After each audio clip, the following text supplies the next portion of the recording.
बड़ेंग है लखनऊ जस क्या। माननीय देवव्रत जी, उत्तर प्रदेश सरकार में मेरे वरिष्ठ सहयोगी कृषि कृषि शिक्षा एवं अनुसंधान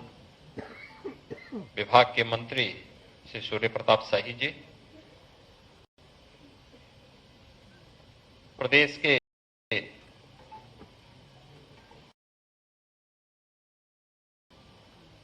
गन्ना एवं चीनी मिल विभाग के मंत्री चौधरी लक्ष्मी नारायण जी, प्रदेश के उद्यान राज्य मंत्री स्वतंत्र, कृषि विभाग के राज्य मंत्री सरदार बलदेव सिंह गोलक जी, प्रदेश के ग्राम्य विकास विभाग के राज्य मंत्री श्रीमती विजय लक्ष्मी गौतम जी, प्रदेश के कृषि उत्पादन आयुक्त श्री मनोज कुमार सिंह जी,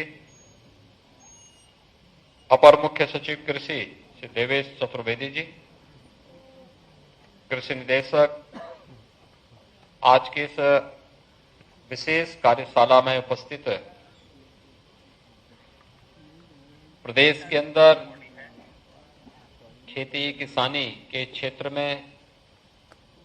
कार्य करने वाले, कृषि शिक्षा से जुड़े हुए हमारे कृषि वैज्ञानिक गण, कृषि विभाग के अधिकारीगण और विगत 2-2.5 वर्ष से प्राकृतिक खेती के साथ जुड़े हुए हमारे सभी प्रगतिशील किसान बंधु और उपस्थित भाइयों बहनों,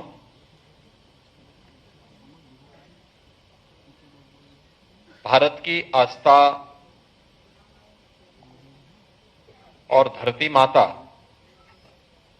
को बचाने के इस अभिनव कार्यक्रम को आगे बढ़ाने के लिए आदरणीय प्रधानमंत्री जी की प्रेरणा और उनके मार्गदर्शन में जो कार्य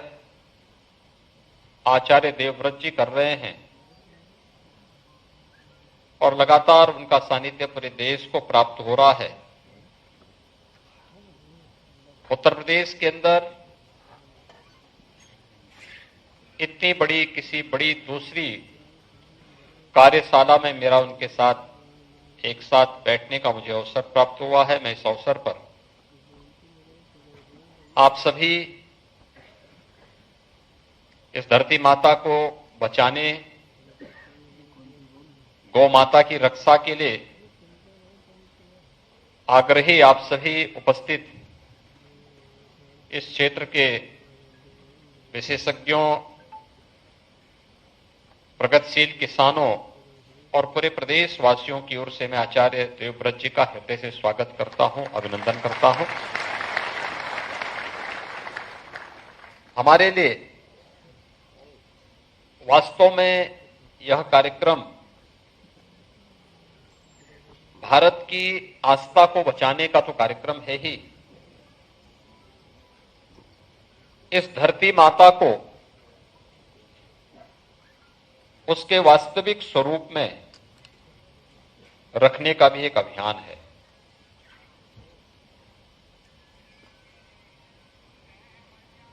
हम सब जानते हैं, भारत की जब बात होती है तो भारत देश के अंदर, दुनिया के अंदर एक कृषि प्रधान देश माना जाता रहा है। कृषि प्रधान भारत की अर्थव्यवस्था का आधार भारतीय गोवंश रहा है और भारतीय गोवंश के कारण जो चर्चा यहां पर आचार्य जी अभी अपने उद्बोधन में कर रहे थे, आधुनिक तकनीक के आने के पहले अगर आप भारत के खेती किसानी से जुड़े हुए पुरातन अध्ययन को देखेंगे तो आपका ध्यान इस ओर बरबस आकर्षित करते हैं कि इस धरती से उस प्रकार की उत्पादन हमारा किसान अतीत में लेता रहा है। औद्योगिक क्रांति, जब यूरोप के अंदर औद्योगिक क्रांति आई और उसके बाद यह देश जब गुलामी की ओर गया, तो धीरे धीरे करके भारत की परंपरागत जो खेती किसानी थी, आस्था थी, इन सब पर प्रहार होना प्रारंभ हुआ था और वहीं से पराभव भी शुरू हुआ। अभियान भले ही हम लोगों ने देश के अंदर खाद्यान्न में आत्मनिर्भरता के लक्ष्य को प्राप्त किया हो, और निसंदेह आजादी के बाद इसमें बहुत अच्छी सफलता भी प्राप्त हुई, लेकिन इसके दुष्परिणामों से भी हम बच नहीं पाए हैं। ग्लोबल वार्मिंग की चर्चा आचार्य जी ने की, लेकिन मेरा यह मानना है कि मैं अक्सर जनता दर्शन के कार्यक्रम में बैठता हूं, जनता जनार्दन से मिलता हूं,